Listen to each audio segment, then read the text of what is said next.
റോഷി, അദ്ദേഹത്തിന് എന്താണ് വേണ്ടതെന്നൊന്ന് ചോദിക്കൂ. എന്താണ് അദ്ദേഹത്തിന്റെ നീതി നിഷേധം? ആ വിഷയം അദ്ദേഹം പറയുന്നില്ലല്ലോ.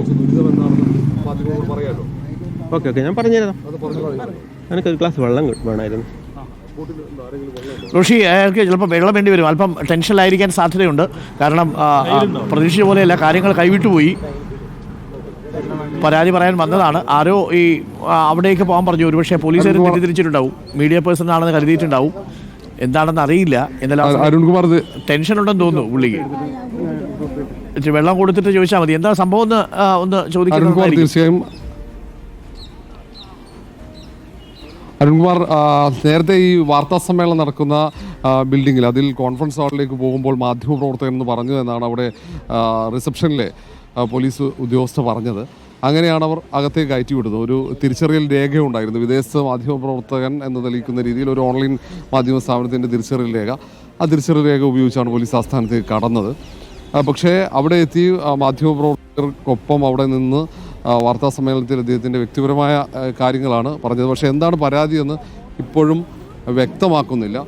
ആ പരാതി എന്താണെന്ന് ഇപ്പോഴും വ്യക്തമാക്കിയിട്ടില്ല. നമുക്ക് ആ പരാതിയുടെ രേഖകൾ ഒരു നിമിഷം നമുക്ക് ആ പരാതിയുടെ പകർപ്പുകളുണ്ട്, അതൊരു പക്ഷേ നമുക്ക് അങ്ങോട്ടേക്ക് നോക്കാവുന്നതാണ്. കാരണം അവിടെ പെട്ടെന്ന് ഒരിക്കലും ഒരു പ്രതീക്ഷിക്കാത്ത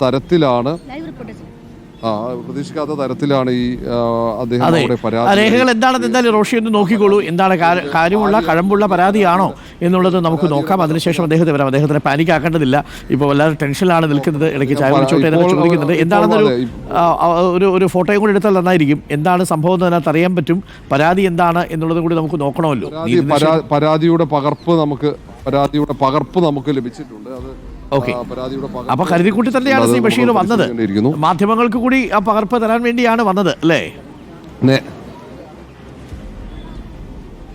അത് നേരത്തെ പോലീസ് മേധാവിമാർ ചുമതലയേൽക്കുന്ന ചടങ്ങുകളിൽ ഇദ്ദേഹം എത്താറുണ്ടായിരുന്നു എന്നാണ് പറയുന്നത്. പക്ഷേ അത് പരസ്പര വിരുദ്ധമായ കാര്യങ്ങളാണ് പറയുന്നത്. അതുകൊണ്ട് തന്നെ ആ കാര്യം പരിശോധിക്കേണ്ടി വരും. എന്ന് നമുക്ക് നോക്കാം. ഒരുപക്ഷെ ജീവിതമല്ലേ, എന്തൊക്കെ സാഹചര്യങ്ങളിലൂടെ കടന്നു പോയിട്ടുണ്ടാവും മനുഷ്യർ. എന്തായാലും അതൊരു ടെൻഷൻ ഉള്ളൊരു നിമിഷമായി തീർന്നു. അദ്ദേഹത്തിന് കൈവിട്ടുപോയി. ഇനി അതൊരു വ്യക്തിപരമായ പരാതിയാണെങ്കിൽ പോലും അതിങ്ങനെയല്ലല്ലോ അവതരിപ്പിക്കേണ്ടിയിരുന്നത്. കേരളത്തിന്റെ പുതിയ പോലീസ് മേധാവിയായി റവിഡ ചന്ദ്രശേഖർ ചുമതലയേൽക്കുന്ന ചടങ്ങിൽ മാധ്യമങ്ങളെ അഭിമുഖീകരിക്കുമ്പോൾ മാധ്യമങ്ങളുടെ ഇടയിൽ നിന്ന് ഒരു ചോദ്യം എന്ന നിലയിലല്ലല്ലോ ആ വിഷയം അവതരിപ്പിക്കേണ്ടത്. അപ്പോൾ എന്തായാലും നമുക്കൊന്ന് പരിശോധിച്ചു വരാം. മനുഷ്യരല്ലേ, നമുക്ക് എന്താ പറയാൻ കഴിയുക? ചില സാഹചര്യങ്ങളിൽ നിയന്ത്രണം വിട്ടുപോകുന്ന മനുഷ്യർ പല രീതിയിലും പ്രതികരിച്ചേക്കാം. നമുക്ക് അങ്ങനെ കണ്ടാൽ മതി.